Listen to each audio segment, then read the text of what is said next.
जयतु संस्कृतम। कैसे हो आप सब? आशा करती हूँ आप सब स्वस्थ होंगे, मस्त होंगे, खुश होंगे।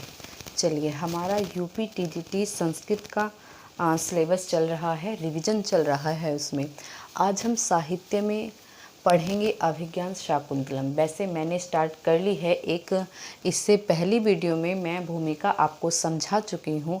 अभिज्ञान शाकुंतलम का हमारे सिलेबस में यूपी टीजीटी में चतुर्थ अंक है। इसमें कुल 7 अंक हैं और चतुर्थ अंक हमें पढ़ना है, जो कि हमारे सिलेबस में लगा हुआ है यूपी टीजीटी वाले में। चलिए, 2-3 क्वेश्चन मैंने कल आपको करा दिए थे और कुछ उसके विषय में महाकवि कालिदास जी के बारे में मैंने आपको बताया, कुछ ग्रंथ के बारे में मैं आपको जानकारी दे चुकी हूँ। हम अभिज्ञान शाकुंतलम के भी वही प्रश्न पढ़ेंगे जो आने योग्य हैं, जो बहुत अधिक प्रमुख हैं, इम्पोर्टेंट हैं और आते ही हैं। हर बार के परीक्षा में वो प्रश्न आएंगे ही और आते रहे हैं। ऐसे ही मैंने 50-60 क्वेश्चन किसके कराए? क्रातार्जुनीयम के। क्रातार्जुनीयम ग्रंथ जो मैंने लिया, प्रथम सर्ग आपका यूपी टीजीटी में लगा हुआ है, उसके भी मैं 50-60 ऐसे क्वेश्चन कराए हैं, ऐसे क्वेश्चन करा चुकी हूँ जिसमें आने की संभावना बहुत अधिक है। उनमें से ही आपका पेपर क्रातार्जुनीयम के प्रश्न जितने भी पेपर में आएंगे वो फंस जाएंगे बड़े आराम से। चलिए, आज की वीडियो को स्टार्ट कर लेते हैं। आज का हमारा 4 नंबर का क्वेश्चन है, अभिज्ञान शब्दस्य अर्थः भवति। जो अभिज्ञान शाकुंतलम हमारा ग्रंथ है, उसमें क्या पूछा है? अभिज्ञान जो शब्द है, जो पद आया है, उसका क्या बताना है? हमें अर्थ बताना है। उसका क्या अर्थ है? शाकुंतलम यानी शकुंतला जो हमारी इस ग्रंथ की नायिका है, ये उस नायिका का नाम है शकुंतला, ठीक है। और अभिज्ञान, अभिज्ञान शब्दस्य अर्थः भवति। अभिज्ञान शब्द जो है उसका अर्थ क्या होता है? पहचान, ठीक है, पहचान। इसकी जो छोटा सा सार अगर मैं शब्दों में कहूँ, अभिज्ञान शाकुंतलम में शकुंतला नायिका है, दुष्यंत नायक हैं, दुष्यंत नायक हैं। और जो हमारी शकुंतला है, नायिका है, उसे जो जन्म दिया है, उसके जन्मदाता जो पिता हैं वो विश्वामित्र हैं और माता मेनका है। इन दोनों ने जन्म दिया है किंतु पाला नहीं है। पाला है इन्हें महर्षि कर्ण ने, जो काश्यप और कर्ण के नाम से चतुर्थ अंक में दिखाई देते हैं हमें, ठीक है। और जो दुष्यंत है वो हस्तिनापुर के राजा हैं। उनकी 2 पत्नियां पहली हैं, हंसपदिका और वसुमती, ठीक है, परंतु उनके कोई संतान नहीं है।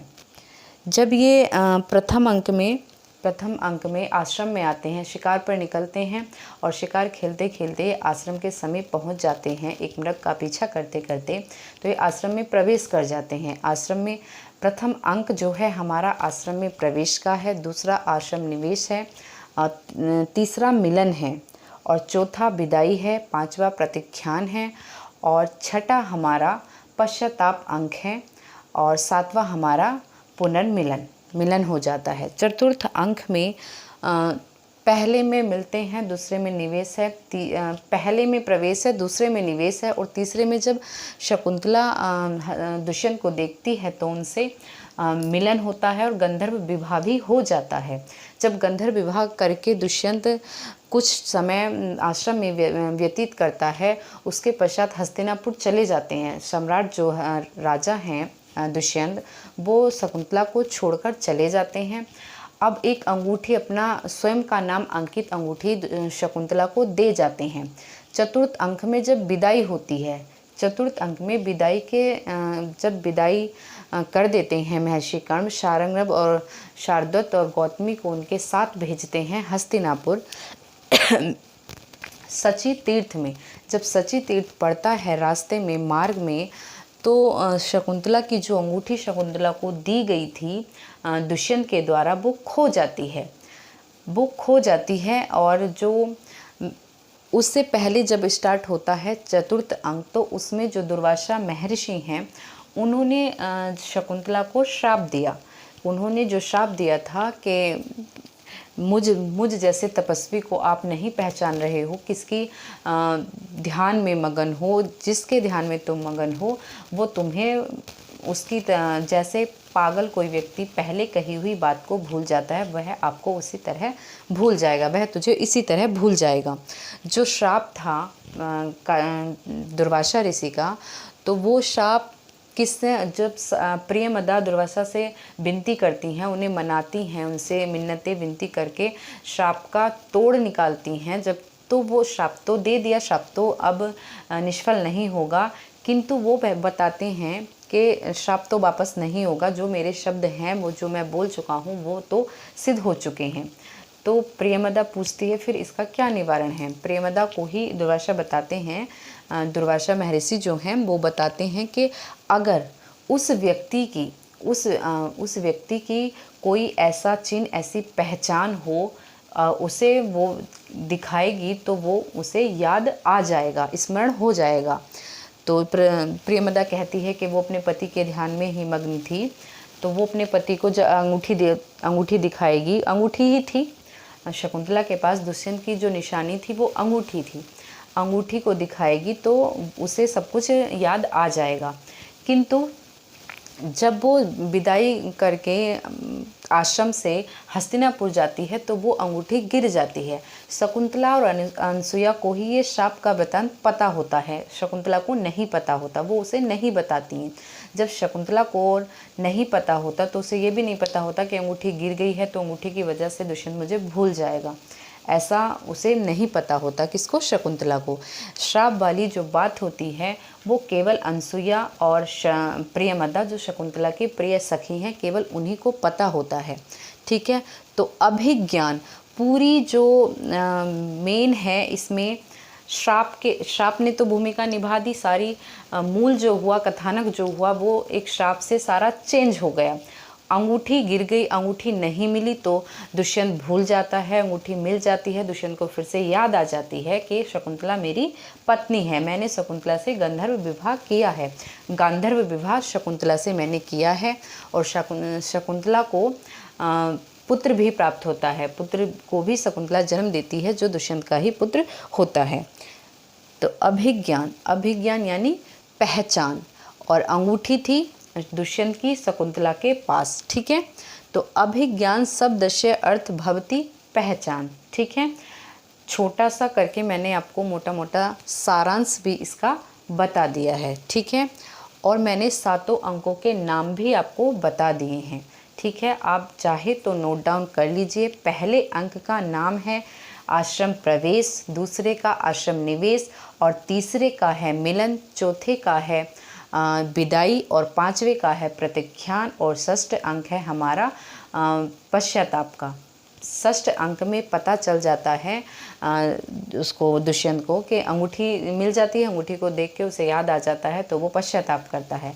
7वें अंक में वो पुनः मिलते हैं। ठीक है, कालिदास के जितने भी नाटक हैं वो सुखांत हैं, दुखांत नहीं हैं। जब भी नाटक का अंत हुआ है वो सुखपूर्वक हुआ है। ठीक है, चलिए नेक्स्ट प्रश्न है हमारा, अभिज्ञान शाकुंतलस्य प्रारंभे नांदी पदे सृष्टि का। जो अभिज्ञान शाकुंतलम का मंगलाचरण है, नांदी है, इसमें कौन सा नांदी है? अष्टपदा नांदी है। अभिज्ञान शाकुंतलम का हमारा अष्टपदा नांदी है। और यहाँ पूछा सृष्टि का, प्रथम सृष्टि की जो प्रथम रचना है, जब हम मंगलाचरण पढ़ेंगे तो उसमें सृष्टि का अर्थ है जल, जलमयी मूर्ति।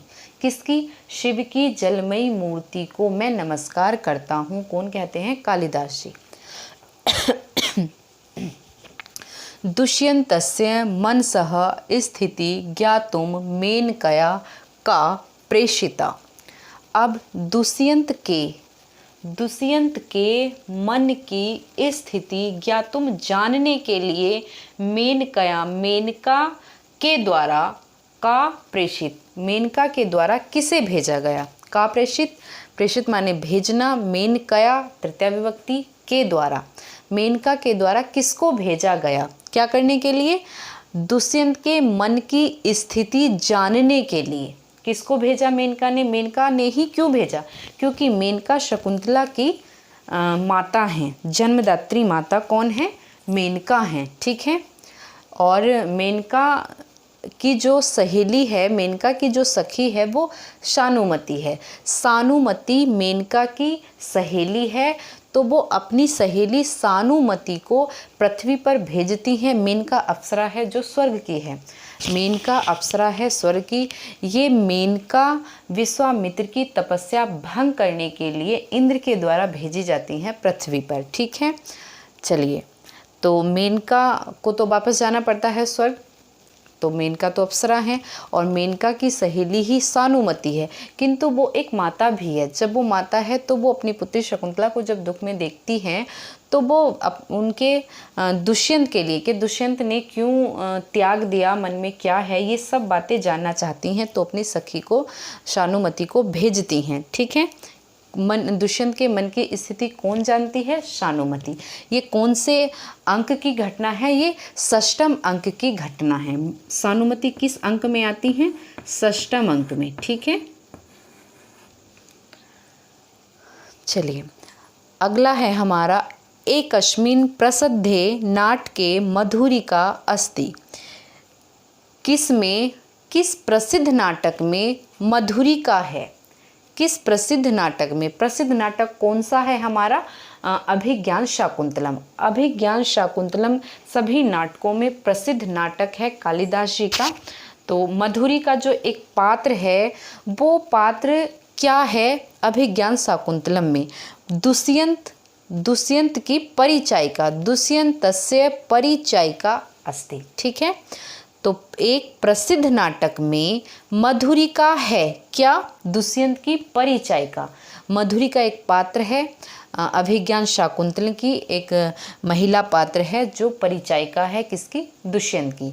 चलिए, ये हमारे 4 प्रश्न कंप्लीट हो गए हैं और 4 में मैंने 2-2, 3-3 प्रश्न आपको बता दिए हैं। बहुत सारी ग्रंथ के बारे में भी मैंने आपको नॉलेज दी है। हालांकि मुझे प्रश्न ही पढ़ाने थे, मुझे प्रश्नों के द्वारा ही आपका रिवीजन कराना है, किंतु मैं आपको कहानी टाइप बताती जाऊंगी ताकि आपके माइंड में प्रश्न सेट हो जाए। मंगल चरण की जो पहली मूर्ति है सृष्टि, उसका अर्थ है जलमयी मूर्ति। कैसी मूर्ति? जलमयी मूर्ति। किसकी मूर्ति? अष्ट शिव की। शिव की पहली मूर्ति है जलमयी मूर्ति। 8 मूर्तियों को नमस्कार करते हैं कालिदास जी मंगल चरण में। सूर्य और चंद्रमा 2 मूर्ति हैं, पृथ्वी है, आकाश है और जल है, अग्नि है, यजमान, ठीक है। तो इन सब मूर्तियों को मंगलाचरण में क्या किया है? नमस्कार किया है और आशीर्वाद लिया है। इसलिए हमारा जो मंगल चरण है अभिज्ञान शाकुंतलम का वो आशीर्वादात्मक है। कैसा है?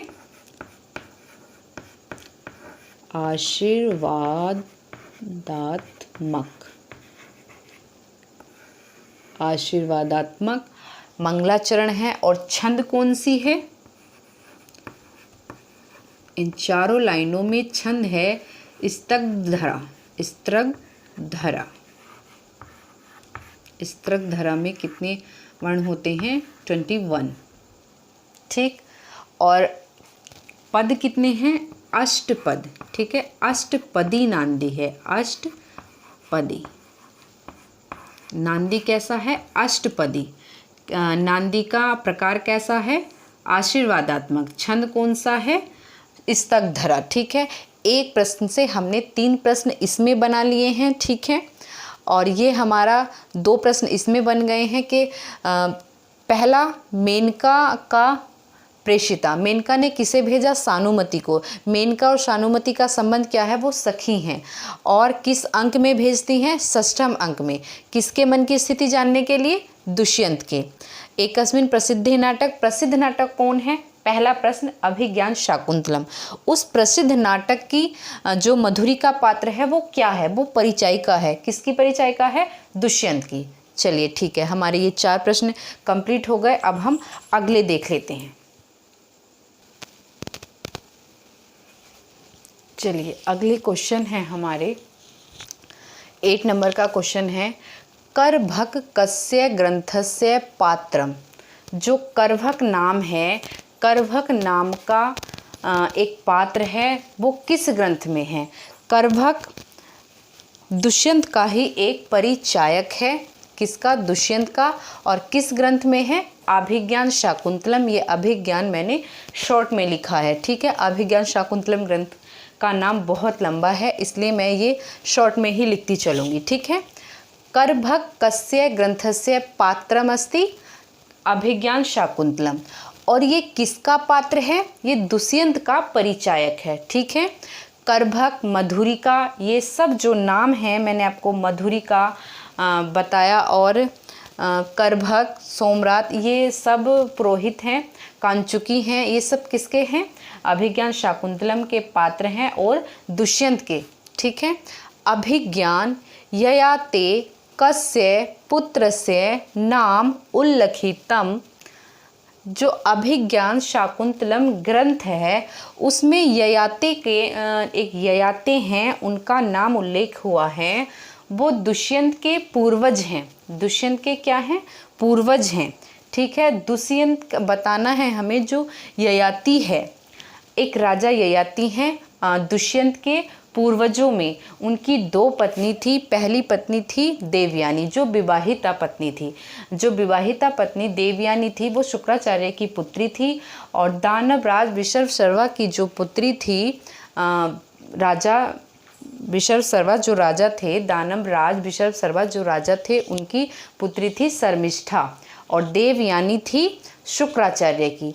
तो शुक्राचार्य से ययाति का विवाह हुआ था और वो उनकी सखी सहेली थी शर्मिष्ठा, उनके साथ आई थी। शर्मिष्ठा से ये गांधर्व विवाह करते हैं। कौन? ययाति।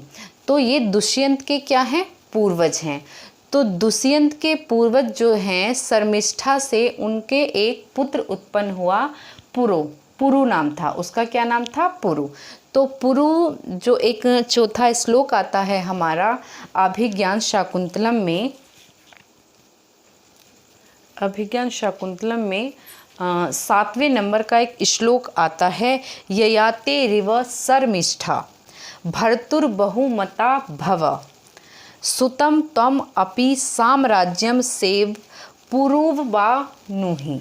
तो जो वो 7वें नंबर का श्लोक है उसमें राजा जो ययाति हैं उनकी तुलना किससे की है? दुष्यंत से। दुष्यंत से। और जो गंधर्व विवाहित जो इनकी शर्मिष्ठा पत्नी है ययाति की, उसकी तुलना की है महर्षि कण्व ने। ये श्लोक कण्व ने ही बोला है, ठीक है। ये श्लोक कण्व ने ही बोला है। शकुंतला की विदाई के समय जब वो विदा की जा रही थी हस्तिनापुर के लिए, कि तुम अपने पति को वैसे ही प्यारी रहो, भर्तुर बहुमता, तुम्हारा पति तुमको बहुत माने जैसे उनके ही कुल में जो राजा ययाति थे, और राजा ययाति की गांधर्व विवाहित जो पत्नी थी जिससे गांधर्व विवाह किया था शर्मिष्ठा की तरह। और जो शर्मिष्ठा का पुत्र था पुरु, वो भी उसने भी वंश को बहुत ज़्यादा आगे बढ़ाया। वो भी अपने पिता का चक्रवर्ती सम्राट बना था हस्तिनापुर के वंशजों में, और वो अपने पिता का बहुत आज्ञाकारी प्रिय पुत्र था, ठीक है। वैसे ही तुम भी, क्योंकि शकुंतला भी इस समय क्या है? गर्भवती है। उसके गर्भ में भी दुष्यंत का पुत्र संतान पल रही थी। तो इसलिए महर्षि कण्व शर्मिष्ठा की तरह ही भर्तुर बहुमता अपने दुष्यंत को, राजा दुष्यंत को प्रिय रहो, ऐसा आशीर्वाद देते हैं, ठीक है। अभिज्ञान ययाते कस्य पुत्र से, इसमें जो ययाति के किस पुत्र का नाम उल्लेखित है? तो किसका है? पुरु का, ठीक है। पुरोहो, पुरु का षष्ठी विभक्ति है इसलिए पुरोहो, नाम है पुरु, ठीक है। ययाति की पत्नी का नाम भी मैंने आपको बता दिया, मैंने आपको पूरी कहानी सुना दी है। ययाति की 2 पत्नी थी, देवयानी और शर्मिष्ठा। शर्मिष्ठा विशर्वा की पुत्री थी और देवयानी शुक्राचार्य की पुत्री थी। चलिए अगला क्वेश्चन है हमारा, दुर्वासा शापः शकुंतलै प्रदत्त। दुर्वासा ऋषि ने जो शकुंतला को श्राप दिया था वो क्या था? क्या दिया था? क्या प्रदान किया था? जो श्राप की मेन लाइनें थी वो यही थी कि जिसके ध्यान में तू बैठी है वो तुझे भूल जाए। त्वम यम, तू जिसको, स्मृति, तू जिसको याद कर रही है। बह त्वाम, बह तुझको, बह तुमको, विस्मृति भूल जाएगा, वह तुमको भूल जाएगा। ठीक है, ये दुर्वासा के शाप का सार है जो उन्होंने 4 श्लोकों में बोला था। ठीक है, त्वम यम स्मर्षि सह त्वाम विस्मरिष्यति। हिंदी देख लेते हैं।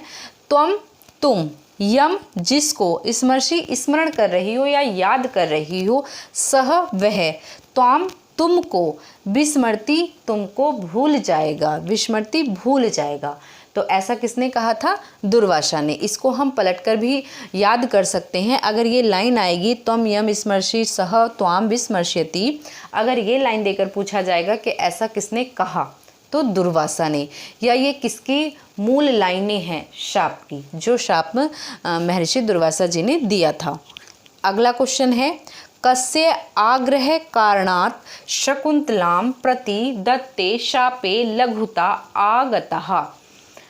कस्य किसके, कस्य किसके आग्रह, किसके आग्रह के कारण, किसके आग्रह से शकुंतलाम, शकुंतला के प्रति दिए गए शाप में लघुता आई।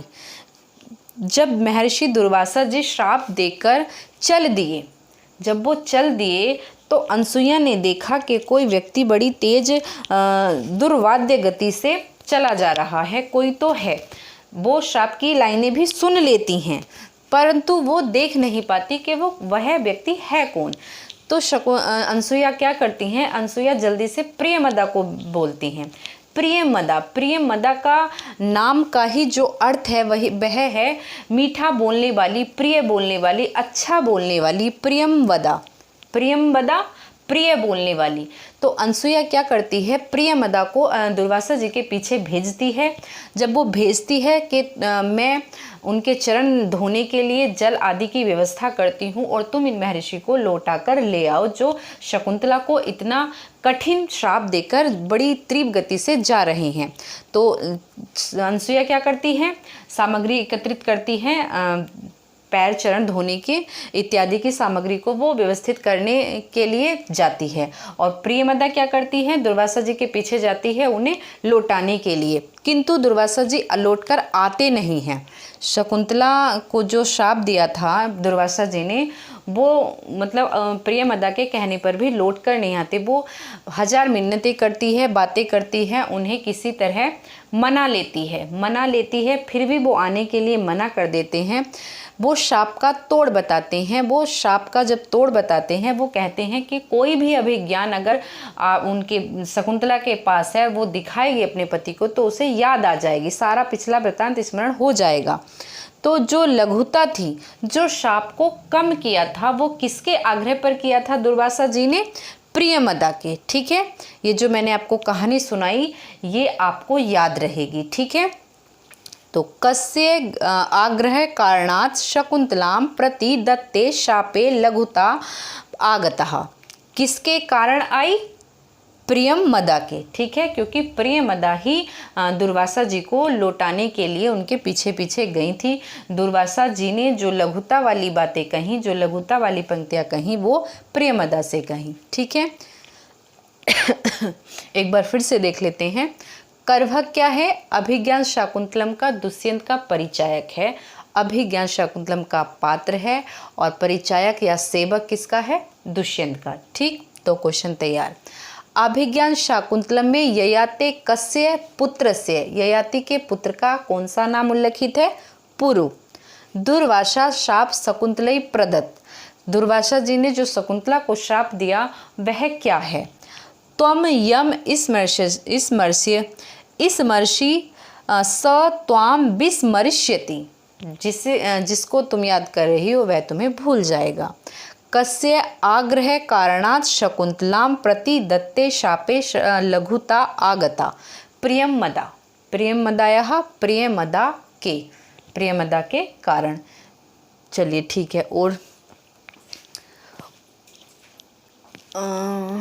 चलिए और 1-2 क्वेश्चन देख लेते हैं जल्दी से। चलिए 2-4 क्वेश्चन हम और देख लेते हैं। 12 नंबर का क्वेश्चन है हमारा अब। अभिज्ञान शाकुंतले मारीचस्य शिष्यः कः। अभिज्ञान शाकुंतलम में मारीचस्य, महर्षि जो मारीच हैं, मारीच का शिष्य कौन है? इसमें जो महर्षि कण्व हैं और महर्षि दुर्वासा हैं और महर्षि मारीच हैं। ठीक है, ये 3 महर्षि हैं जिनका हमें वर्णन मिलता है अभिज्ञान शाकुंतलम में। जो मारीच हैं, जो महर्षि मारीच हैं, वो शकुंतला को जब दुष्यंत त्याग देता है और इनका जो आश्रम है वो हेमकूट पर्वत पर है। हेमकूट पर्वत पर महर्षि मारीच का आश्रम है और महर्षि जो मारीच हैं उनके शिष्य का नाम गालब है। ये क्यों इम्पोर्टेंट है? शिष्य तो कण्व के भी बहुत अच्छे हैं, जैसे शार्दूल, शार्ंगरव और गालब, गौतम, ऋषि कुमार, गौतम, ये जो शिष्य हैं ये कण्व के शिष्य हैं। और गालब महर्षि मारीच का शिष्य है। महर्षि मारीच का जो गालब है, तो ये जो गालब है ये महर्षि कण्व को सूचना देने जाता है जब दुष्यंत और शकुंतला मिल जाते हैं। कौन भेजता है? मारीच भेजते हैं। जो महर्षि मारीच हैं वो अपने शिष्य को महर्षि कण्व के पास भेजते हैं कि जो आपकी पुत्री शकुंतला थी, जो मेरे यहाँ आश्रम में रह रही थी, अब उसका पति उसे सुखपूर्वक ले गया है। तो वो ये सूचना किससे भिजवाता है? गालब से। इसलिए ये हमें याद रखना है, कोई और पात्र याद रहे ना रहे, ये गालब जरूर याद रखना है। ये पूछा भी जा चुका है, पूछा जाने के आगे चांस भी हैं। ठीक है, तो अभिज्ञान शाकुंतलम में मारीच के शिष्य कह कौन है? गालब। ठीक है, और आपका एक क्वेश्चन ये भी तैयार हो गया कि जो दुष्यंत और शकुंतला के मिलन की सूचना महर्षि कण्व को किसने दी? गालब ने दी। ठीक है, और शिष्य किसका है? मारीच का। कण्व को सूचना किसके द्वारा मिली? गालब के द्वारा। ठीक है, चलिए अगला पढ़ते हैं। अभिज्ञान शाकुंतले कण्व ऋषि केना पर नामना ज्ञायते। जो अभिज्ञान शाकुंतलम में महर्षि कण्व हैं उनका एक और अपर नाम है, वो क्या है? वो किस अपर नाम से ज्ञायते जाने जाते हैं? महर्षि कण्व का एक और नाम काश्यप है। अब ये जो काश्यप और कश्यप 2 नाम हैं, इनमें बड़ी कन्फ्यूज़न रहती है, इसलिए आप अपनी बुक में ही ऊपर कहीं नोट कर दीजिए।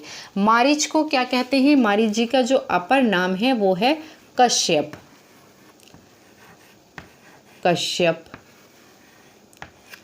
और जो कण्व है उनका है काश्यप। कश्यप मारीच जी को कहते हैं और कण्व जी को हम क्या कहते हैं? दूसरे नाम काश्यप। ठीक है, इनका का है, कण्व का, का, मारीच क। ठीक है, ये कुछ भी रिलेशन बना लीजिए, आपको माइंड में बिठाना है बस। कण्व काश्यप, मारीच कश्यप। ठीक है, कण्व को हम का पढ़ेंगे, का, कण्व का, ऐसे याद कर लीजिए। और फिर जो कण्व का यानी कण्व और काश्यप, और जो कश्यप बचा वो मारीच जी का नाम। ठीक है, कण्व का काश्यप दूसरा नाम काश्यप है और मारीच का दूसरा नाम है यहाँ पर कश्यप है। ठीक है, चलिए।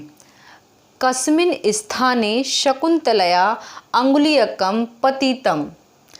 कस्मिन् किस स्थान में शकुंतला की अंगुलीयकम अंगूठी पतितः गिरी। जो अंगूठी गिरी थी वो कहाँ गिरी थी, किस स्थान पर गिरी थी, उस स्थान का आपसे नाम पूछा है इस प्रश्न में।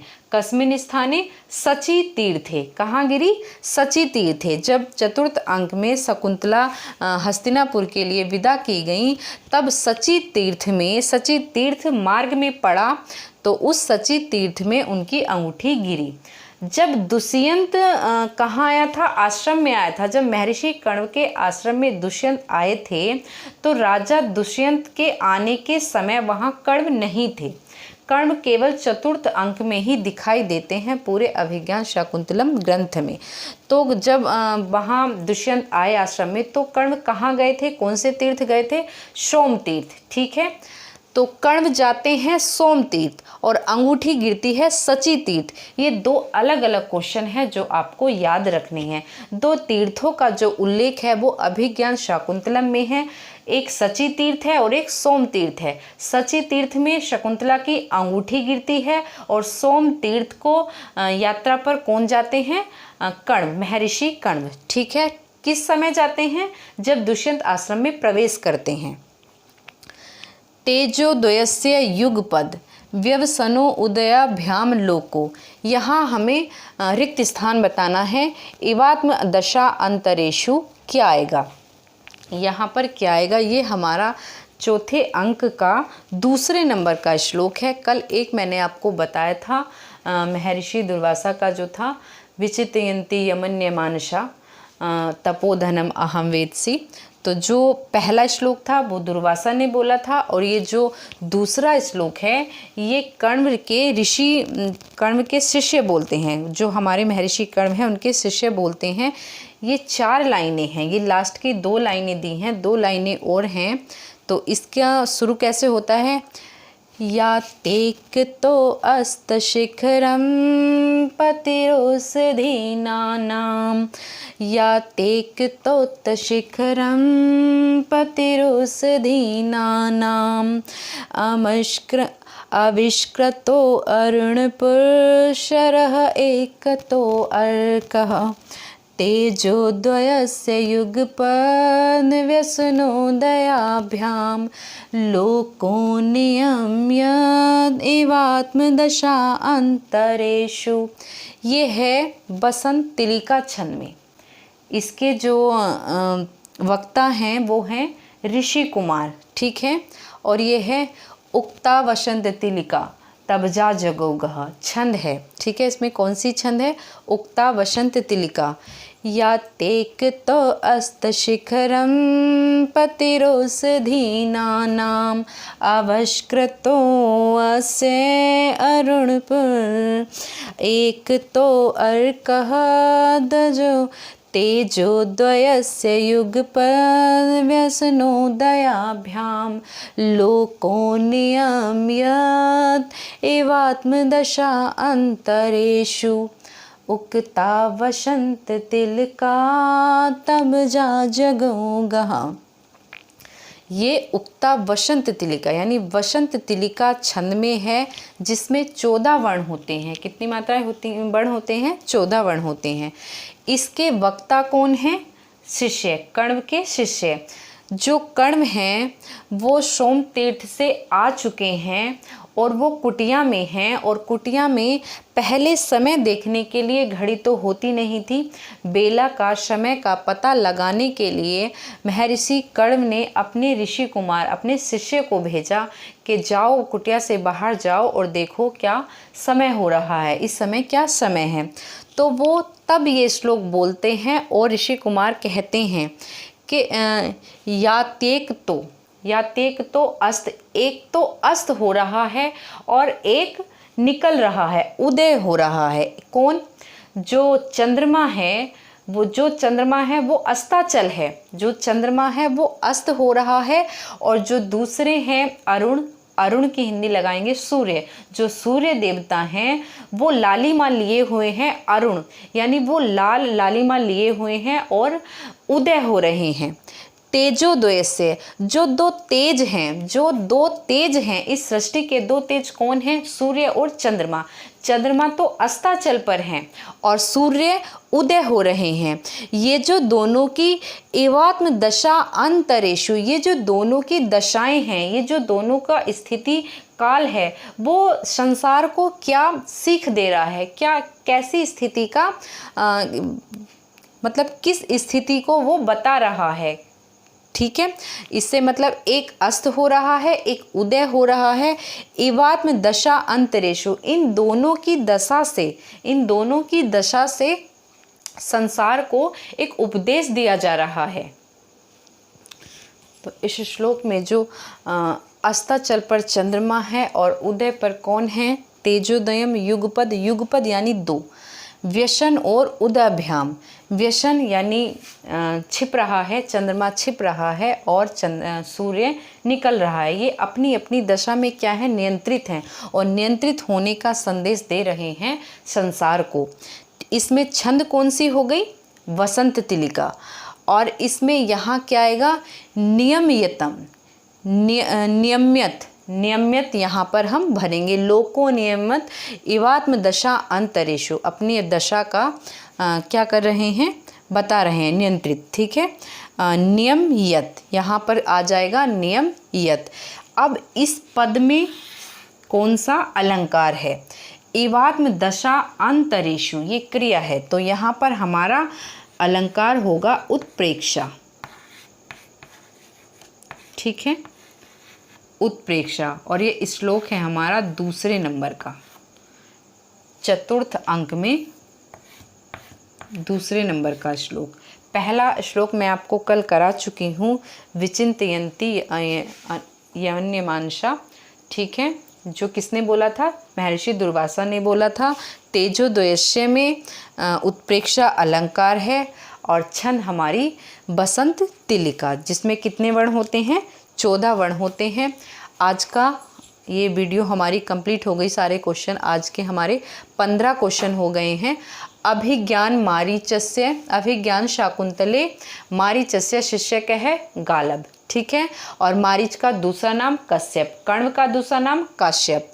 अभिज्ञान शाकुंतले कण्व ऋषि केन अपरम नाम ज्ञायते, काश्यप।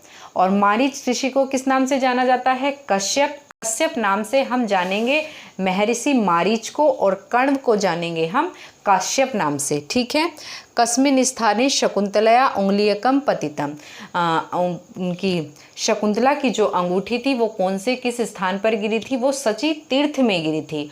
और जब दुष्यंत आश्रम में प्रवेश करते हैं तो उस समय महर्षि कण्व कौन से तीर्थ गए थे, सोम तीर्थ।